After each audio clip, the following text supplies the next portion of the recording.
ఇక్కడికి వచ్చిన blood brothers అందరికీ స్వాగతం సుస్వాగతం.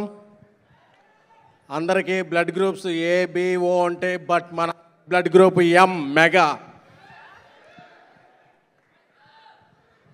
అందరూ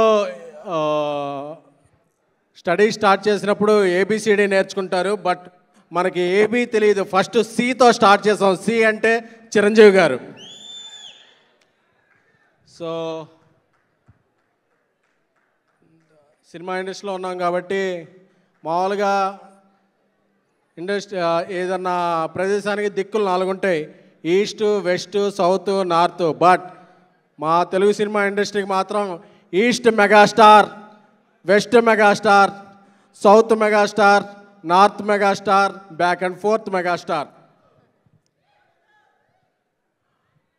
అంటే ఎవరైనా ఇండస్ట్రీలోకి రాయవచ్చు, ఎవరైనా జెండా పాతేయచ్చు అనే ఇన్స్పిరేషన్ ఇచ్చింది మాత్రం, అంటే ఇండస్ట్రీలో రావాలంటే డబ్బులు ఉండక్కర్లేదు, పెద్ద కుటుంబాల నుంచి రావక్కర్లేదు అని ఫస్ట్ టార్చ్ బేరర్గా నిలిచింది మాత్రం మెగాస్టార్ గారు.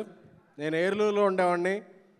అప్పుడప్పుడు హైదరాబాద్ వచ్చి స్వామినాయుడు గారిని ఈ ఈవెంట్స్కి పాసులు అడిగేవాడిని. ఈ సందర్భంగా స్వామినాయుడు గారి గురించి చెప్పాలి. నాకు ఊహ తెలిసినప్పటి నుంచి చిరంజీవి గారి అభిమాని. నేను చిరంజీవి గారి అభిమానిగా మారినప్పటి నుంచి చిరంజీవి గారి బర్త్డేని ఇంత ఘనంగా ఆయన భుజాల మీద వేసుకుని ఎప్పుడు అసలు ఒక రేంజ్లో చేసేది స్వామినాయుడు గారు. సార్, మీ ఎఫర్ట్స్ ఆర్ వెరీ అప్రిషియేటబుల్. ఎందుకంటే ఎవరి బర్త్డే అయినా ఒక గంట జరుగుద్ది, ఒక రోజు జరుగుద్ది, కానీ మెగాస్టార్ చిరంజీవి గారి బర్త్డే మాత్రం అదొక వారోత్సవాల్లాగా ఒక వారమంతా నెలంతా జరుగుద్ది. అది ఓన్లీ మన మెగాస్టార్ గారికే సొంతం, మన మెగా అభిమానులకే సొంతం. సో ఏ సినిమాకైనా తెగే టిక్కెట్ మాత్రం ఫస్ట్ మెగా ఫ్యాన్స్దే. మన సినిమాలే కాదు, ఏ సినిమాలైనా మనం అలాగే ఎంకరేజ్ చేస్తాం.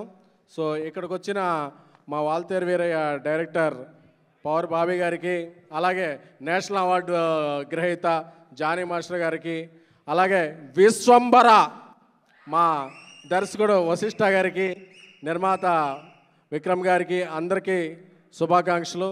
సో బాస్ బర్త్డే అంటే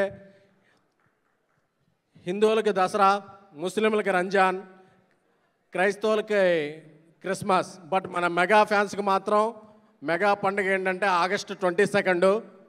సో ఇలాంటి పండుగ రోజు అందరితో కలిపి ఇక్కడ ఉండటం చాలా చాలా ఆనందంగా ఉంది.